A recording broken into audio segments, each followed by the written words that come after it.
A continuació té la paraula per defensar l'esmena a la totalitat del grup parlamentari d'Iniciativa per Catalunya Verds, Esquerra Unida i Alternativa, el diputat Joan Mena.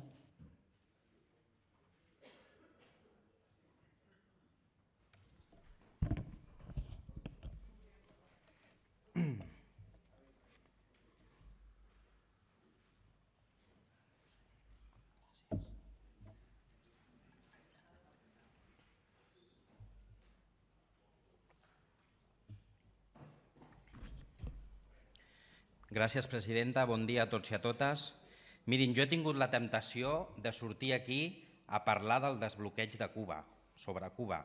Donat que tothom surt, explica allò que li interessa, i a mi el que avui m'interessa molt és com perd l'imperialisme en el món, excepte la diputada Romero, que és qui s'ha cenyit i ha parlat de la llei de mesures fiscals, la resta sembla que no estem veient que el que estem fent és la discussió de la llei de mesures fiscals i financeres del 2015.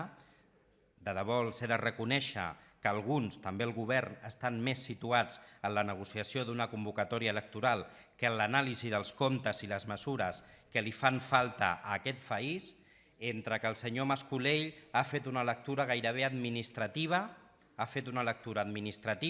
d'una llei que tindrà un impacte brutal sobre les condicions de vida de la gent. I el que calia segurament era una explicació política. Una llei que tindrà un impacte important. És una llei molt seriosa. És una llei que parla si la gent podrà pagar la llum al final de mes. És una llei que parla de si la gent tindrà accés a l'aigua, si podran obrir l'aixeta de casa seva. És una llei que parla de si la gent podrà anar al metge. Per tant, hi ha lleis, senyors d'aquest Parlament, hi ha lleis que no es poden prestar al tacticisme. I una d'aquestes és la llei de mesures fiscals. Pensin tots plegats en el país. Pensin en el país que segurament no està esperant una convocatòria electoral, sinó el que està esperant és intentar sobreviure. Aquí hi ha una part del país, hi ha una part de Catalunya que el que està fent és intentar sobreviure. I el que hem de fer des d'aquest Parlament és donar resposta a totes aquestes persones, perquè els pressupostos i les lleis d'acompanyament són unes lleis que marquen les prioritats d'un govern, unes lleis que serveixen també per construir el país. Aquesta llei de mesures hauria de servir per construir social, nacional i democràticament Catalunya. En canvi, vostès cada any les entenen com una arma de destrucció social. Saben, perquè ho hem explicat per activa i per passiva, des de fa dies, que el projecte que persegueix Iniciativa i Esquerra Unida és el d'un país just, un país net i un país lliure. La Catalunya lliure, justa i neta que volem construir des del nostre grup no es pot mirar al mirall d'aquesta llei de mesures perquè no s'hi veu. En comptes de treballar des d'aquesta llei per un país just, un país net i un país lliure, vostès ens estan dissenyant un país desigual, un país opac i un país dependent. Per cert, senyor Salvador, retirar l'esmena a la totalitat d'Esquerra Republicana també contribueix a construir aquest país desigual, aquest país opac i aquest país dependent que vol Convergència i Unió. Desigual en les propostes socials, fonamentalment, però desigual també en les propostes d'infraestructures i en les propostes territorials. Opac perquè no fan servir la transparència en la gestió dels serveis públics. El cas de la sanitat és un clar exemple. Opac perquè continuen venent-se el país als amics del poder i fent dels subministraments bàsics un negoci en mans de mercaders. I dependents perquè aquesta llei, aquest país, està pagant molt car encara els seus pactes amb el Partit Popular. Uns pactes com el de la llei d'estabilitat pressupostària que van acordar vostès amb el govern Rajoy i que només van votar a favor al costat del Partit Popular i d'UPyD.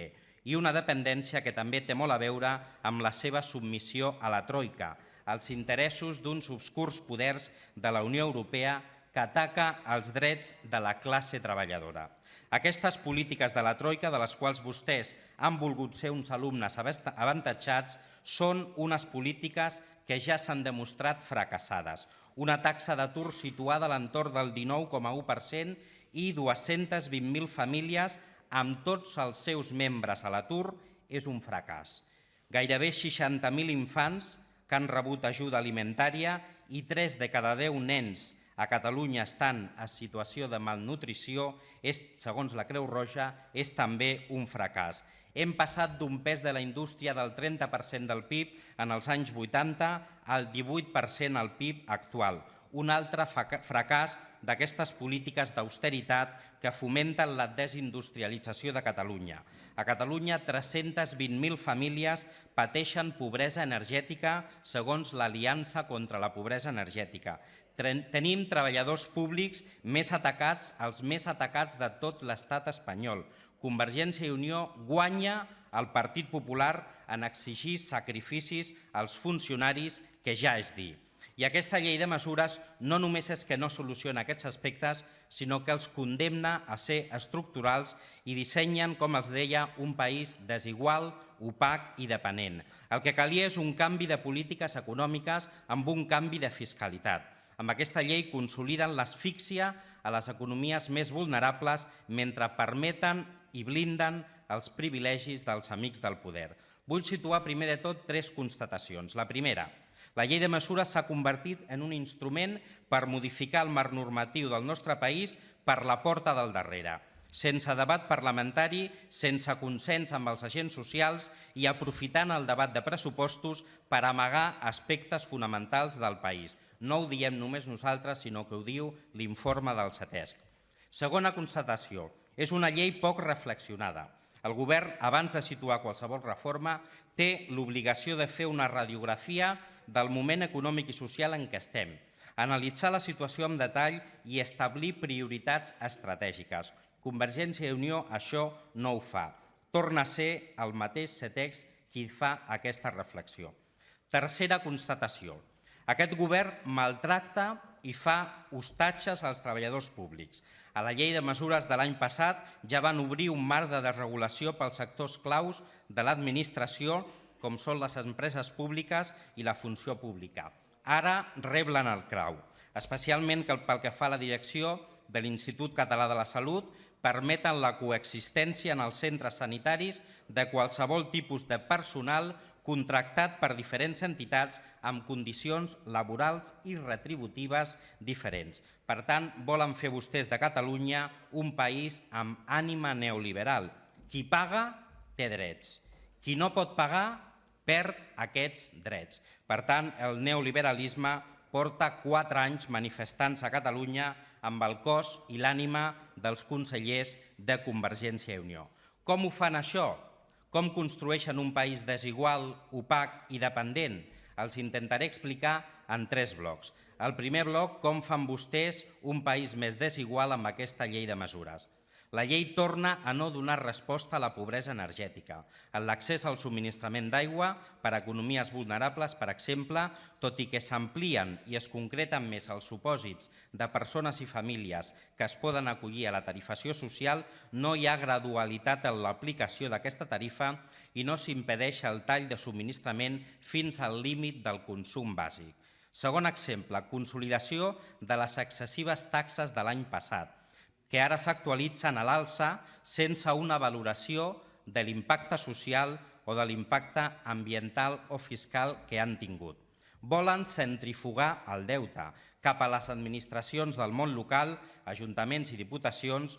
Tenim clars exemples, les escoles bressol, les escoles de música i dansa, però fonamentalment volen centrifugar el deute cap a les famílies. Volen que siguin les famílies qui a través de taxes o a través de copagament acabin reduint el seu deute. Sobre els residus municipals s'actualitza el gravamen del cànon sobre la disposició del rebuig d'aquests residus, un gravamen que farà que els ajuntaments que tenen recollida selectiva estiguin penalitzats per contra dels ajuntaments que no la tenen. I una situació semblant és la que hi ha al darrere de les quotes d'aigua, on es bonifiquen les concessions d'usos industrials que respectin els cabals de manteniment, quan això segurament és el que toca. I el que caldria fer, i vostès no s'atreveixen, és penalitzar aquells que no ho respecten. Segon bloc, com fan vostès de Catalunya un país més dependent? Ens fan més dependents perquè volen modificar el marc de negociació col·lectiva. Això que vostès intenten és gravíssim.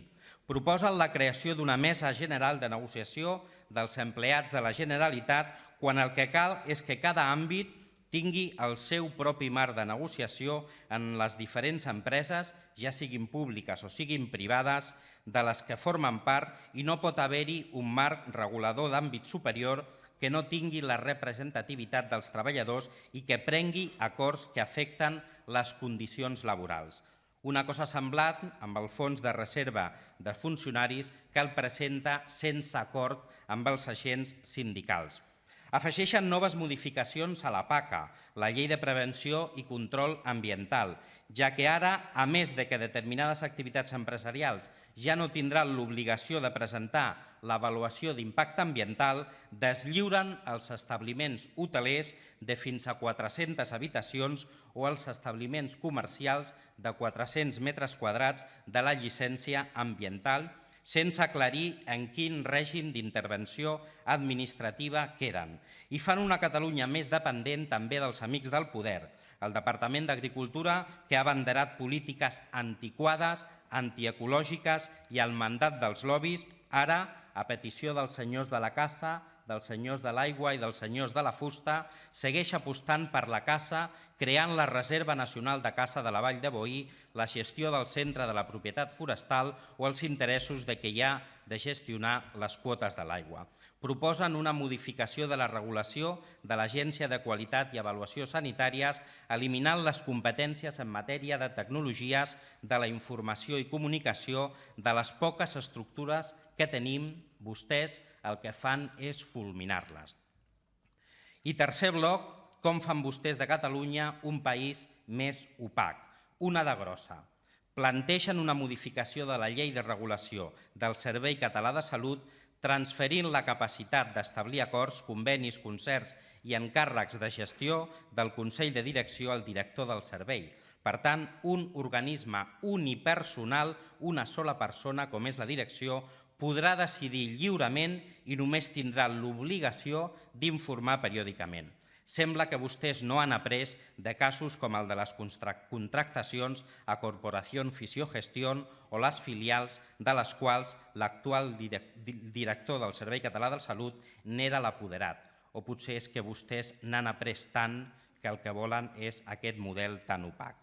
Sobre gestió del medi ambient, vostès continuen el treball iniciat amb les lleis òmnibus del 2012, subordinar la protecció del medi ambient a l'activitat econòmica i relaxant els requeriments sota l'excusa de l'agilitat administrativa. Vostès canvien la màxima de qui contamina paga per la de qui paga pot contaminar. Vostès no tenen cap inconvenient en saltar-se fins i tot la llei de l'audiovisual per poder encabir un encàrrec ad hoc a una empresa de comunicació determinada. Fan d'aquesta llei un xec a les empreses que els tracten bé. Ens proposen també una modificació que permetria obviar de forma excepcional l'obligació de concedir les subvencions amb publicitat i concurrència. Això permetrà una clara discrecionalitat administrativa al gestor de les subvencions. Per exemple, el que pretenen el Siscat, cobrir-lo d'opacitat a partir de convenis de prestació de serveis entre els centres, siguin mitjà propi, sense haver de passar pel CatSalut ni per cap altre organisme. I volen també, per exemple, una modificació de la llei de l'ICS que permeti als càrrecs de direcció, com deia, realitzar activitats de prestació conjunta, és a dir, en un mateix centre, mentre vostès congelen o retallen els sous del personal sanitari i tanquen llits als hospitals públics, els alts directius cobren més i ara pretenen que puguin fer de directius de més d'un centre ampliant-se el sou en un 30%, és a dir, bastant més que el mateix conseller de Sanitat. Així que vostès, en temps d'atur massiu, el que proposen i el que promouen des del govern és la pluriocupació. Per desgràcia, doncs, podria seguir en molts més casos d'opacitat, en molts més casos de desigualtat i en molts més casos de dependència que en generarà aquesta llei de mesures fiscals. Vostès aprofiten novament la llei de mesures per contribuir, per construir un país a mida dels interessos foscos, dels beneficis de les elits i fent-lo cada vegada més dependent i, per tant, d'esquenes a la gent, a les famílies més vulnerables i als territoris més allunyats de l'àrea metropolitana de Barcelona.